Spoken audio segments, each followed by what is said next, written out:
Pessoal, vamos à palavra do Senhor. Eu quero convidar você para que abra a sua Bíblia no texto que se encontra em Esther, capítulo 7. Nós vamos ler do verso 1 ao verso 7. Esse é o nosso sexto encontro, quando nós estudamos essa série de mensagens sobre o livro de Esther. Este é o sexto encontro e eu creio que na semana que vem nós faremos o último encontro, que nós vamos falar sobre o legado de Esther. Aquilo que a vida de Esther deixou, as marcas que a vida de Esther deixaram na vida do povo de Israel.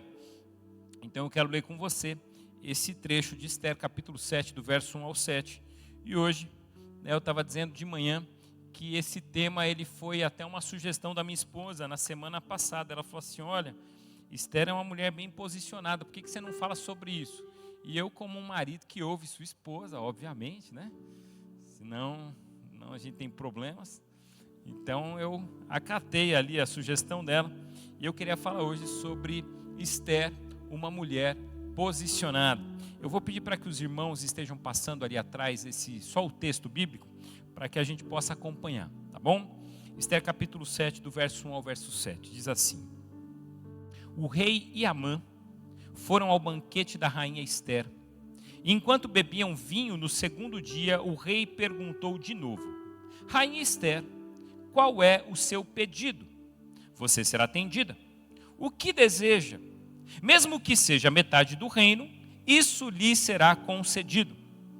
Então a rainha Esther respondeu: Se posso contar com o favor do rei, e se isto lhe agrada, poupe a minha vida e a vida do meu povo. Este é o meu pedido e o meu desejo. Porque eu e o meu povo fomos vendidos para extermínio, morte e aniquilação. Se apenas tivéssemos sido vendidos como escravos e escravas, eu teria ficado em silêncio, porque nenhuma aflição como essa justificaria perturbar o rei. O rei Xerxes perguntou à rainha Esther: Quem se atreveu a uma coisa dessa? Onde está ele? E Esther respondeu: O adversário e inimigo é Amã, este ímpio. Diante disso, Amã ficou apavorado na presença do rei e da rainha. Furioso, o rei levantou-se, deixou o vinho, saiu dali e foi para o jardim do palácio. E percebendo Amã que o rei já tinha decidido condená-lo, ficou ali para implorar por sua vida a rainha Esther. As coisas mudam. As coisas mudam. A gente vive num tempo, num período, em que a gente confunde esses dois conceitos. E eles são, aparentemente, similares, mas ao mesmo tempo eles são antagônicos. Paciência e passividade. Muitas pessoas confundem esses dois conceitos. Quando nós somos pacientes e quando nós somos passivos. Porque quando olhamos para a paciência é uma virtude. É uma virtude que envolve fé, envolve maturidade. Aliás, a Bíblia trata como fruto do Espírito. Porque o fruto do Espírito é gozo, paz, amor, paciência. Em algumas traduções, longo ânimo, em outras traduções, paciência. Mas para mostrar que a paciência é um adjetivo que quem gera em nós é o próprio Espírito Santo. E pessoas cheias do Espírito Santo se tornam mais pacientes. E é maravilhoso a gente poder contar com a paciência, porque isso é fruto da fé. Porque isso é uma bênção, isso ajuda, isso corrobora com as nossas decisões. Pessoas pacientes, elas aprendem a esperar o tempo de Deus. Como diz o próprio salmista no Salmo 41, então, esperei com paciência no Senhor. Ele se inclinou para mim e ouviu o meu clamor. É uma característica do cristão, esperar com paciência. Porque ele sabe que Deus ele tem o tempo certo. Só que por um outro lado, você tem o passivo. E a pessoa passiva, ela é o oposto da pessoa paciente. Porque se o paciente ele é movido pela fé e pela maturidade, o passivo ele é motivado pelo medo, pela insegurança e pelo desânimo. O passivo ele é desanimado. O passivo ele é medroso. O O passivo, ele é motivado pela insegurança. São duas questões completamente diferentes. Às vezes eu não estou agindo porque eu tenho paciência. Às vezes eu não estou agindo porque eu sou passivo demais. E o passivo, ele não faz por causa do medo. Se dirigir pro seu local de Só que não fazer por causa do medo não resolve. a sua administração É aquele negócio, deixa a vida levar e vamos ver aonde vai dar. Isso é péssimo. parte desse recurso. Né? Porque aí vem aquela ideia, quem não sabe para onde vai, todo vento é favorável. Só que nem todo vento leva a bons lugares. E quando a gente olha para essa realidade, eu fico imaginando que o passivo, enquanto o passivo ele é movido pelo medo, o paciente ele é movido pela fé. Enquanto o passivo é movido pela fraqueza, o paciente ele é movido pela coragem. Enquanto o passivo é movido pelo desespero, o paciente ele é movido pela maturidade. E Deus nos chama para que a gente possa fazer as coisas certas no tempo certo. E isso necessita de cada um de nós paciência. Porque, por um outro lado, a gente tem o acelerado, o ansioso, o angustiado. É aquele que toma as decisões precipitadas, né? E eu sempre cito, eu gosto de citar o Salomão, porque Salomão é claro em Provérbios 19, o precipitado erra o caminho. Então, assim, a gente tem pessoas precipitadas, que elas não são nem pacientes nem passivas. Elas querem resolver o problema muito rápido, só que, assim, pela precipitação acabam errando. Não tem paciência. Aí a falta de paciência também impera. Eu tenho que falar um negócio, mas eu tenho que falar rápido. Por que não pode esperar? Por que as coisas não podem acontecer no tempo que elas precisam acontecer? Por que a gente não pode refletir? É por isso que o próprio Salomão ele vai dizer, como maçãs de ouro em bandejas de prata, assim é a palavra dita no tempo certo. Você já leu isso? Como maçãs de ouro em bandejas de prata, assim é a palavra dita no tempo certo. Ela é bonita. Ela é apresentável, ela é desejável.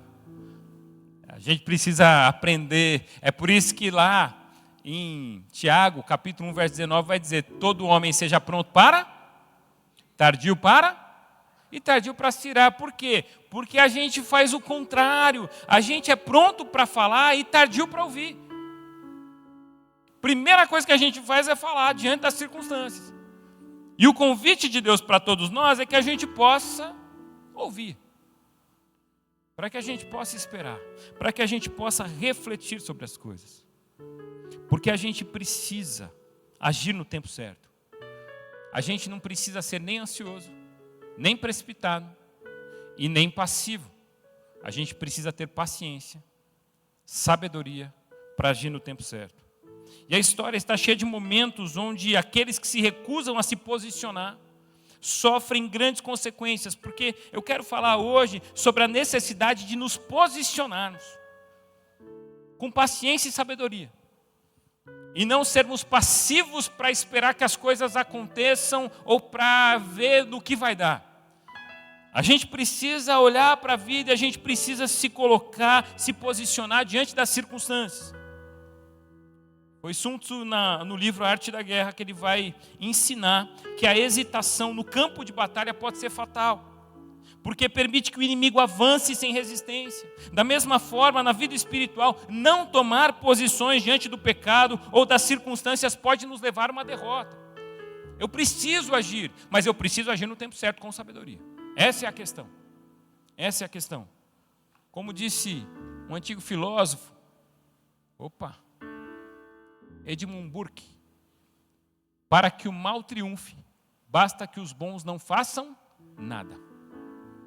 Ou seja, diante de qualquer circunstância, a gente precisa agir. Sair da passividade, tomar decisões.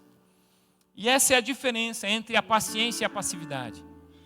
Diante do perigo, a gente sabe que a gente tem que agir, mas a gente sabe que a gente tem que agir na hora certa, no momento certo. Por que eu estou falando isso? Porque quando a gente olha para a história de Esther, a gente vê uma mulher que sabe se posicionar na hora certa. Essa mulher é impressionante. Uma mulher cheia de sabedoria. uma mulher que sabe fazer as coisas acontecerem. Porque eu vou contar uma coisa, minha irmã.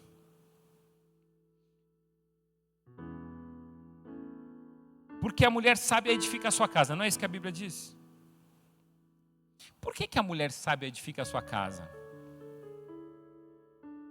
Porque ela tem uma capacidade de fazer as coisas que só as mulheres têm. A gente não faz, Edinho, não tem jeito. Você pode falar, Deus me dá, não deu. Ele deu para Thelma, só para Thelma. Tem coisa que a mulher que sabe fazer. E se a mulher fizer no tempo certo, do jeito certo, com paciência, vai ser bom demais. Tinha épocas que eu falava para minha esposa isso, eu falava assim, sabe qual que é o duro? O duro é que você me dobra do jeito que você quiser. Ela fala assim, é nada. Lógico que dobra. Ela sabe fazer as coisas. Se minha esposa falar assim, eu queria comer alguma coisa agora, eu vou sair correndo para fazer. Se ela fazer com docilidade, do jeitinho certo, eu saio correndo, Luciano. Na hora, irmão. Não penso duas vezes. E é isso que eu vejo aqui na história de Esther. Porque no livro de Esther a gente encontra um exemplo extraordinário de alguém que em um momento crucial da história escolhe se posicionar. Ela não fez aquilo de qualquer jeito, ela se posicionou com sabedoria. E o contexto nos mostra exatamente isso. Porque a gente já falou sobre isso. Mas eu quero trazer esse contexto para aqueles que não estiveram aqui nas últimas semanas. Esther foi colocada no palácio, ela foi escolhida pelo rei, ela passou por um processo seletivo para se tornar rainha. E ela nem estava interessada nisso. Mas levaram ela para o palácio e no fim das contas o rei a escolheu como a futura rainha, a provável rainha. Ela foi, se preparou, com o tempo ela assumiu o trono. Ela sentou ao lado do rei, ela assumiu essa condição de rainha.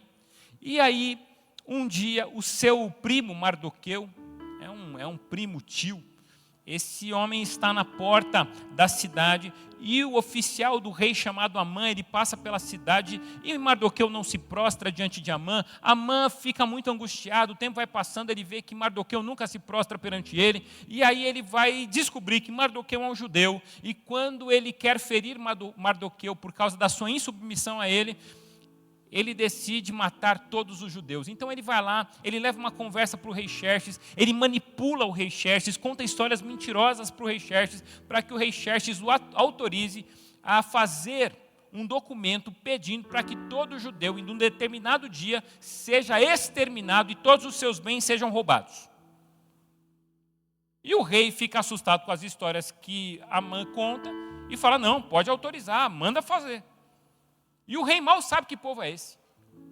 E aí Amã, ele faz esse documento, esse decreto corre por todo o reino, e Mardoqueu vai procurar Esther, fala, Esther, está acontecendo uma coisa, nosso povo vai ser exterminado, e você precisa fazer alguma coisa. Esther fala assim, mas eu não posso nem chegar perto do rei sem ele me chamar. Mardoqueu fala, faz alguma coisa, porque senão todos nós vamos morrer. Olha que desespero. Só que assim, Esther, ela não age por impulso. Ela não é desesperada, ela não é ansiosa. Ela fala, no tempo certo a gente vai fazer alguma coisa. No tempo certo eu vou agir.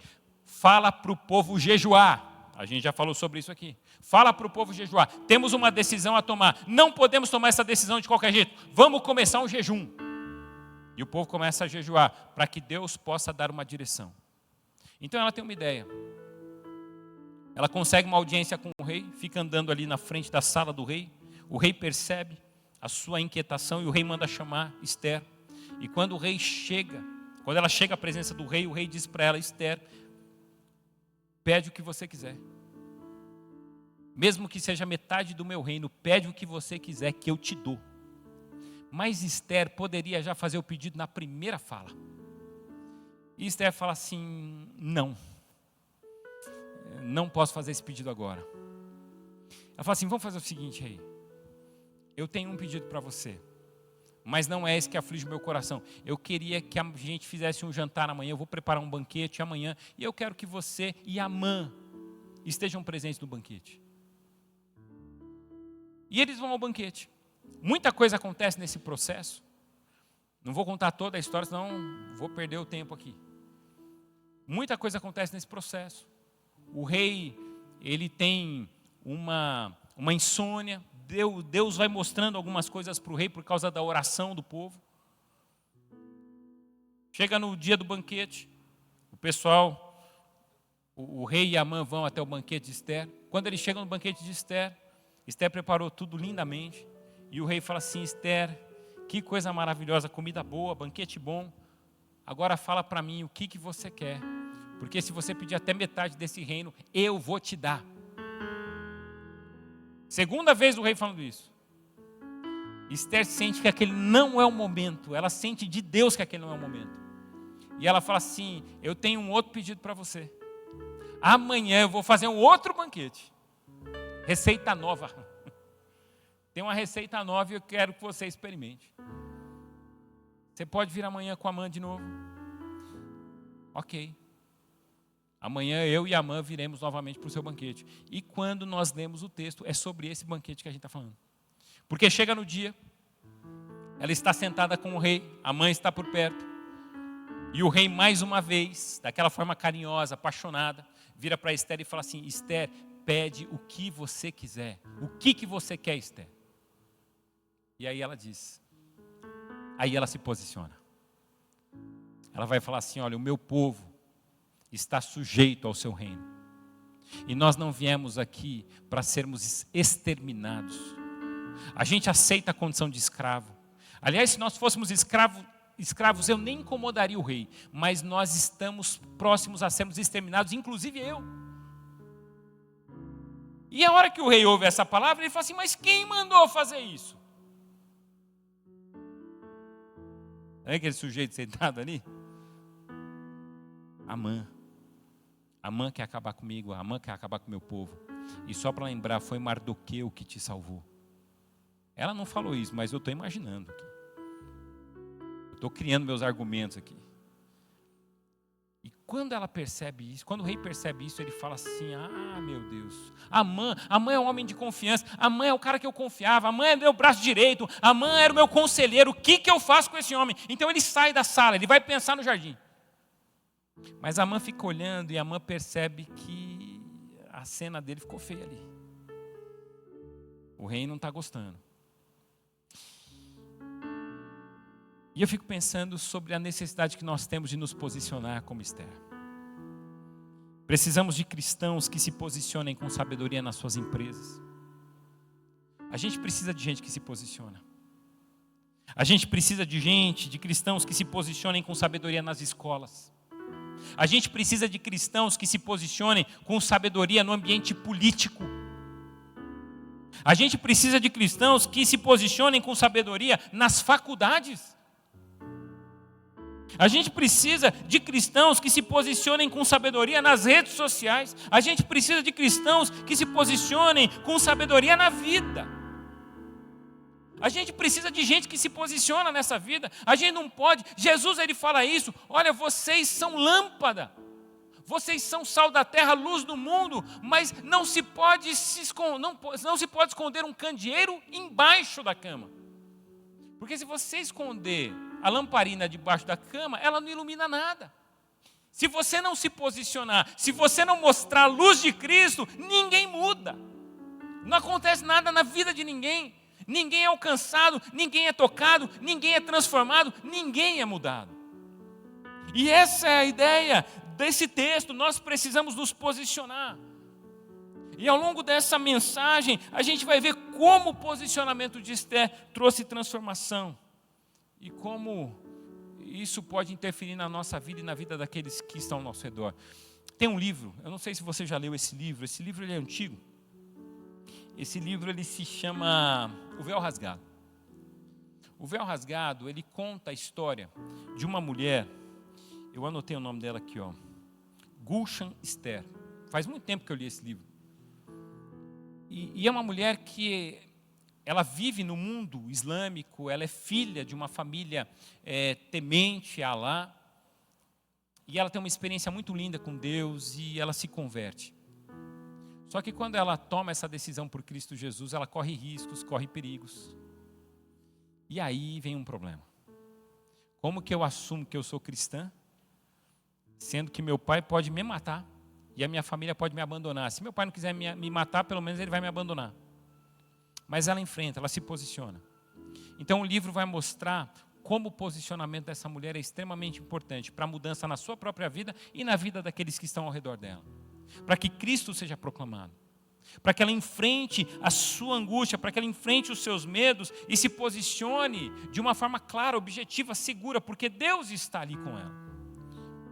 Então por que nós devemos nos posicionar? Eu quero falar um pouquinho sobre isso hoje. Porque o posicionamento gera... Vamos lá, vocês estão comigo? Estão acordados aí, gente? Tudo bem? Certinho? Vamos lá? Vamos fazer a leitura juntos? Aqui, ó. O posicionamento gera justiça. Por que eu preciso me posicionar? Para que haja justiça. Para que haja justiça. Porque no capítulo 7 de Esther, a gente vai ver a rainha tomando coragem para expor uma conspiração. Para trazer a verdade. Essa atitude muda completamente o cenário. Quando ela traz a verdade diante dos olhos do rei, quando ela se posiciona, quando ela conta ao outro lado, há uma justiça. A gente sempre ouve aquela história, né? Nós temos o seu lado, o meu lado e o lado certo, né? A gente ouve muito essa frase. Mas assim, para que a gente possa julgar as coisas, a gente precisa ouvir todos os lados. Sabe quando a gente sofre muita injustiça ou pratica muita injustiça? Criação de filhos quando você tem mais de 2 filhos, 2 ou mais. Porque quando você tem um filho, né, você ainda tem uma paciência maior, conversa, às vezes não, mas na maioria das vezes conversa, é um filho só. Mas quando você tem 2 filhos, chega do trabalho cansado, depois de um dia exaustivo, aí o seu filho vai dizer assim, o fulano, o meu irmão me bateu. Aí você fala assim, eu vou pegar esse irmão. Aí você chega no irmão e fala assim, não, foi ele que começou. Aí você fala assim, quer saber, os 2 vão apanhar. Não quero saber quem foi. Você não ouve nem um lado nem o outro. E aí, começa um senso de injustiça no coração de crianças. Porque a criança, ela pensa o seguinte, poxa vida, eu não fiz nada. Meu irmão veio, me incomodou, me bateu. Eu quis conversar com meu pai não quis ouvir. Quis conversar com a minha mãe não quis ouvir. E me bateram de novo. É justo? Não. Eu fui criado nesse bolo assim. Meu pai foi criado assim. A gente foi criado assim também. Minha mãe chegava em casa. Fiquei sabendo que os meninos aprontaram. Meu pai falou assim, mas quem foi? Foi ele. Não, foi ele. Vai todo mundo apanhar. E a gente apanhava. E às vezes a gente nem sabia porque estava apanhando. Apanhava. Aí fala assim, e aí? Né? Mas foi. E aí assim, até descobrir que não foi o outro, já foi, acabou. Essa sensação de injustiça que acontece na vida. Eu preciso ouvir as partes, eu preciso ouvir o que está acontecendo. Eu preciso me posicionar para descobrir o que de fato é e o que de fato não é. Eu preciso trazer as histórias, eu preciso que as histórias sejam trazidas, eu preciso que a fala seja um instrumento poderoso na minha vida. A gente precisa ouvir. Dá para julgar alguma coisa sem ouvir as partes, Valmir? Não dá. Está aqui o juiz. Não dá para julgar sem ouvir as partes, sem ver os acontecimentos. A gente precisa se posicionar, porque todo posicionamento gera justiça. A gente aconteceu uma coisa essa semana que me chamou a atenção. E não é uma questão política, tá, gente? Eu nem trago política aqui no púlpito. Mas é uma questão de justiça. Nós tivemos aqui essa semana, começou um julgamento de uma mulher chamada Débora Rodrigues. Uma mulher que ela pintou uma estátua com batom. Isso aqui está em todos os jornais o tempo todo. Eu ouvi sobre isso a semana inteira. Falar dessa mulher chamada Débora Rodrigues. E essa mulher escreveu numa estátua. E ela está sendo julgada pelo crime de associação criminosa, abolição violenta do Estado Democrático de Direito, golpe de Estado e dano qualificado contra o patrimônio da União. E eu fiquei pensando o seguinte: uma mulher que ali no momento de levado por todo mundo, pegou um batom, que era o que ela tinha ali na bolsa, e pintou uma estátua. Só que assim, Recentemente,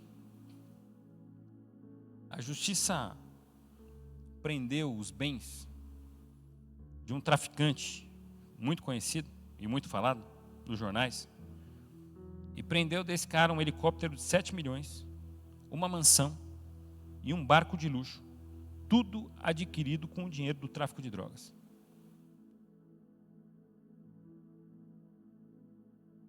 Nessa semana, essa mulher que pintou uma estátua com batom, ela corre o risco de ficar presa por 14 anos, se eu não me engano, 14 anos. E esse traficante, que está foragido da justiça, ele teve devolvido o helicóptero, ele teve devolvido a mansão e o barco. Aí a gente fica olhando para isso e a gente fala assim, é justo ou não é? Porque assim, que a mulher pague pelo seu erro. Todos nós precisamos pagar quando nós erramos. Não é sobre isso, é sobre as injustiças que a gente vai vendo na vida, e a gente vai colocando uma balança e fala, pô, não está certo isso. Há uns anos atrás foi muito divulgado o caso de uma mulher que roubou uma margarina no mercado e foi presa por causa disso. E ao mesmo tempo, quase que no mesmo período, um político foi achado com mala com milhões de dinheiro, desvio de dinheiro, corrupção, e foi solto. Aí você olha e fala assim, é justo? Não, não é. E o que a gente precisa fazer? A gente vai lá quebrar tudo? Não, a gente vai se posicionar, dizendo, poxa, não é assim que funciona. Diante das injustiças da vida, diante dos acontecimentos, é importante que a gente diga, olha, não é isso que Cristo quer para você, não é isso que a Bíblia diz, não é isso que a vida cristã propõe. Você quer viver uma vida com Deus? Seja justo. Você quer viver uma vida com Deus? Seja amoroso. Você quer viver uma vida com Deus? Você quer abençoar seus filhos? Ouça os seus filhos, abençoe os seus filhos, converse com os seus filhos, faça a coisa certa, faça aquilo que a Bíblia diz que a gente tem que fazer. Você quer viver uma vida com Deus? Ore mais. Você quer viver uma vida perto de Deus? Lute contra o pecado, renuncie o pecado, vive uma vida santa, busque orar, busque jejuar, faça a coisa certa. Mas não adianta querer que as coisas aconteçam nas nossas vidas se a gente não se posiciona. Porque se a gente não se posiciona, a gente vai ser injusto. Se a gente não se posiciona, a gente não vai dar a oportunidade do outro ver outras realidades.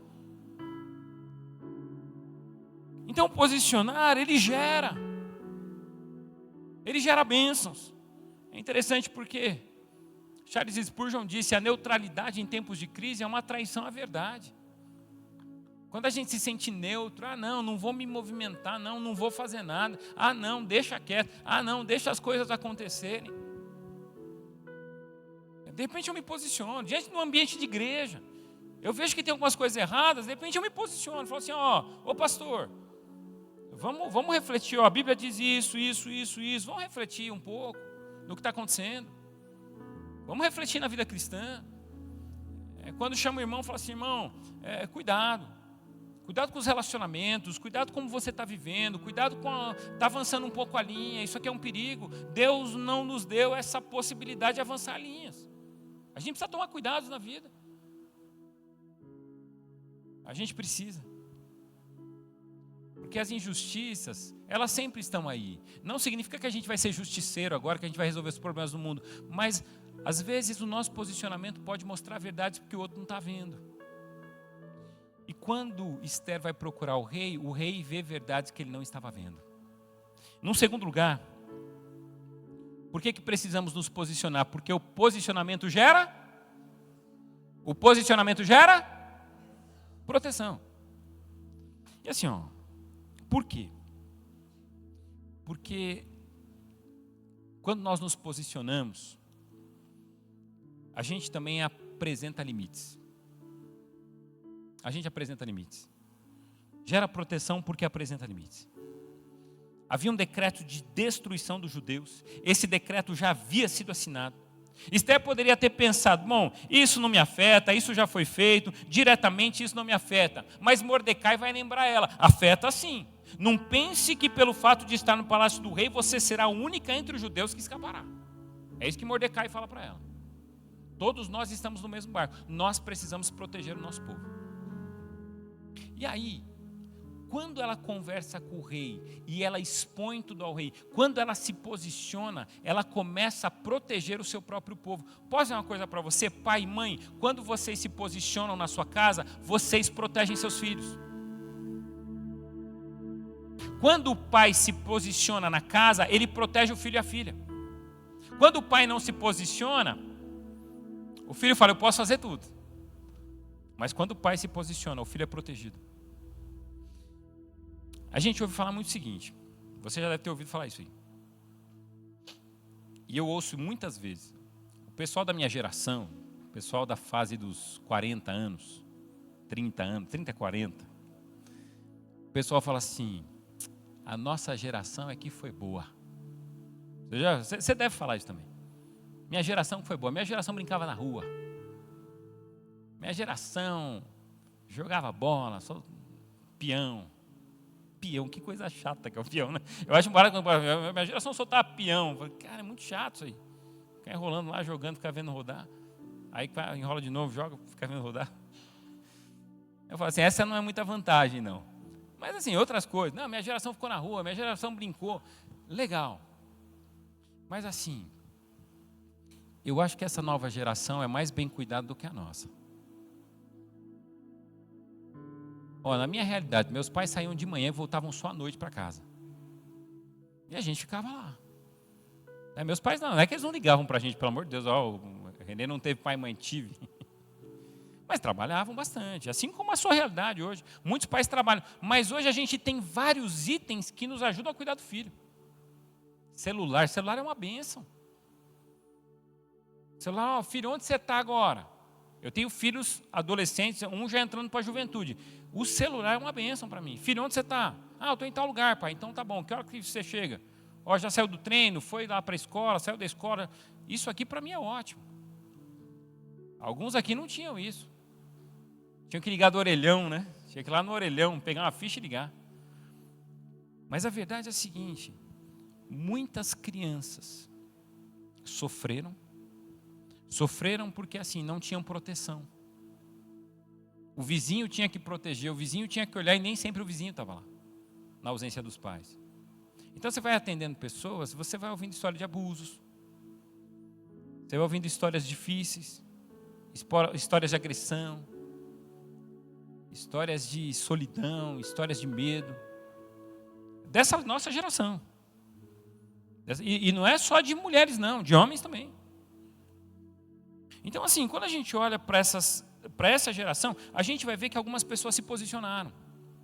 E porque algumas pessoas se posicionaram, começaram a nascer órgãos que cuidam das crianças.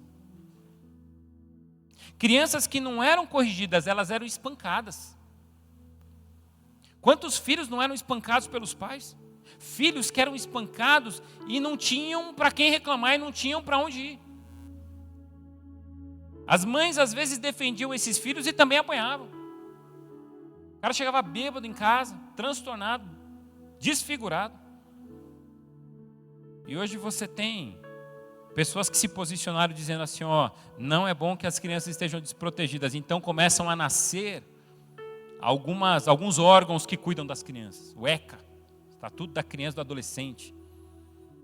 E ele não vem para que as crianças agora também não possam ser corrigidas. Eles vêm para que as crianças possam ser protegidas, cuidadas.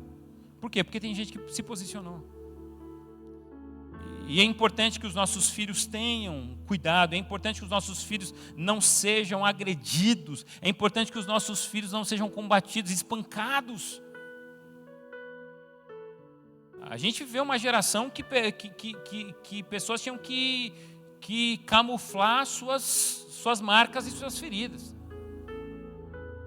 Por que eu estou dizendo isso? Porque o que Deus quer de todos nós é que a gente se posicione, e quando a gente se posiciona, a gente protege o outro. Quando a gente se posiciona, a gente está dizendo assim, olha, está acontecendo com o meu povo, mas pode acontecer com outros povos. Quando a gente se posiciona, a gente diz assim, olha, o meu filho, você está fazendo isso, não é bom, eu estou contrário à sua ação, e eu quero que você mude a forma de agir. Isso é uma correção aos filhos. Agora, se você bate nas costas do seu filho e fala assim, filho, vive o que você quer, cuidado. Coloca limite na vida do seu filho. Se posicione em relação à vida do seu filho. Porque tem uma frase de Bonhoeffer que ele fala: o silêncio diante do mal é em si um mal. Você está vendo seu filho errar? Você está vendo a família indo mal? Fala, se posiciona. Exponha. Por quê? Porque se você não falar, isso é o mal. Não se posicionar pode ser um mal. E nós precisamos nos posicionar. E, para terminar, o posicionamento gera salvação. Porque a Esther, ela decide ir até o rei, conversa com o rei. E olha que coisa interessante. Aquele que era o algoz, agora passa a ser o vilão. Aliás, eu falei tudo errado agora, né? Aquele que era o algoz, ele passa a ser o perseguido. Aquele que estava perseguindo, aquele que estava oprimindo, agora ele fica numa situação difícil. Porque quando Amã é exposto, quando o pessoal fala assim, ó, é Amã quer nos destruir. Aliás, Amã, ele está confabulando coisas no reino que eu ficaria preocupado. Amã está manipulando o rei. A hora que Amã é exposto, o rei fica olhando e fala assim, então é você. Vou fazer um decreto agora. E ele faz um decreto permitindo que todo judeu que seja atacado se proteja, porque no decreto anterior o judeu, além de não poder se proteger, ele poderiam levar os seus bens. E de repente o rei faz outro decreto, não, os judeus eles podem se defender sim, e é melhor que vocês não ataquem. É melhor que vocês saibam que há salvação para os judeus. O decreto de morte foi substituído por um novo decreto que permitia que os judeus se defendessem e lutassem pela vida. Por causa de uma mulher que foi parar no palácio sem saber o que estava fazendo lá. Um dia essa mulher descobriu que ela tinha um propósito. Um dia essa mulher descobriu que ela tinha Deus. Um dia essa mulher descobriu que com Deus ela poderia cumprir esse propósito. Então ela ora, ela busca, ela vai, ela toma coragem, vai até o rei. E quando ela chega no rei, o rei a ouve, porque ela tomou uma posição. E quando ela toma essa posição, todo um povo é salvo por causa dessa mulher. Uma mulher que não tinha nem sonho de salvar ninguém. Um dia ela está no palácio salvando todo um povo. Porque é isso que Deus faz com cada um de nós. Porque Deus nos coloca em lugares para que a gente possa salvar pessoas. Porque Deus nos coloca em lugares para que a gente possa ser relevante a vidas que precisam de Deus. Deus chamou você e colocou você no lugar onde você está para que você salve vidas. Porque o Evangelho salva, porque o Evangelho tira a pessoa do império das trevas e as coloca no reino da luz. Porque o Evangelho da salvação tira pessoas que estão ali presas no lamaçal do pecado e coloca essas pessoas numa mesa onde o próprio Deus se assenta e diz, senta comigo, come comigo e seja uma bênção.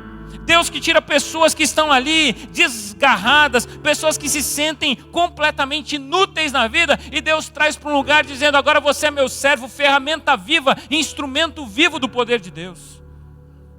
Deus quer gerar salvação em você e através de você, amém, igreja? Deus quer gerar salvação em você e através de você. Você não está onde você está por acaso. Não, eu já terminei, estou terminando ali, já aposentei, estou tranquilo. Não está tranquilo não, Deus nunca falou isso para você. Cadê a turma dos aposentados aí? Está tudo aqui do meu lado direito. Vocês são uma bênção. Vocês são instrumentos de Deus. Vocês que já se aposentaram, vocês são instrumentos de Deus. A carreira cristã de vocês não acabou. Deus continua chamando vocês para salvar vidas. Você que está aí trabalhando pra caramba, ralando de manhã, à tarde e à noite. Enquanto você trabalha, Deus chama você para ser uma bênção, para que você mude, para que você transforme, para que você alcance vidas. É com você. Deus está te chamando. Deus te escolheu antes da fundação do mundo para que você seja uma bênção. Essa mulher, por causa do seu posicionamento, ela salvou todo um povo. E eu quero concluir lembrando do próprio Cristo. O Cristo. Porque assim como Esther, a gente deve reconhecer que Deus nos colocou em determinados lugares para um propósito. Mas assim como Cristo se posicionou para nos salvar, a gente deve se posicionar em favor do reino de Deus. Jesus se posicionou. E chegou um momento da vida que algumas pessoas falaram assim: olha, Senhor, se alguém vier buscar você, a gente vai te proteger. E ele falou: não, porque eu sei para onde eu estou indo. O meu caminho é o caminho da cruz. Eu preciso ser crucificado. Eu preciso passar por tudo isso. O Deus encarnado se posicionou como homem e falou: eu preciso pagar o preço do pecado de muitos. E foi isso que Jesus veio fazer. Ele se posicionou na cruz do Calvário, da forma mais dura, para me salvar e para te salvar. E esse Jesus, ele nos convidou, em razão de tudo aquilo que ele fez, ele nos convida a viver com ele, nos posicionar para a sua honra e para a sua glória. Você é chamado para se posicionar diante da presença de Cristo. E aí, eu creio que hoje Deus está te chamando para que você possa se posicionar contra o pecado em sua vida, contra a injustiça ao seu redor e também em favor da sua família e da sua fé. Se posicione, não se esconda. Mostre às pessoas quem é Cristo Jesus na sua vida. Em nome de Jesus, feche seus olhos, vamos orar.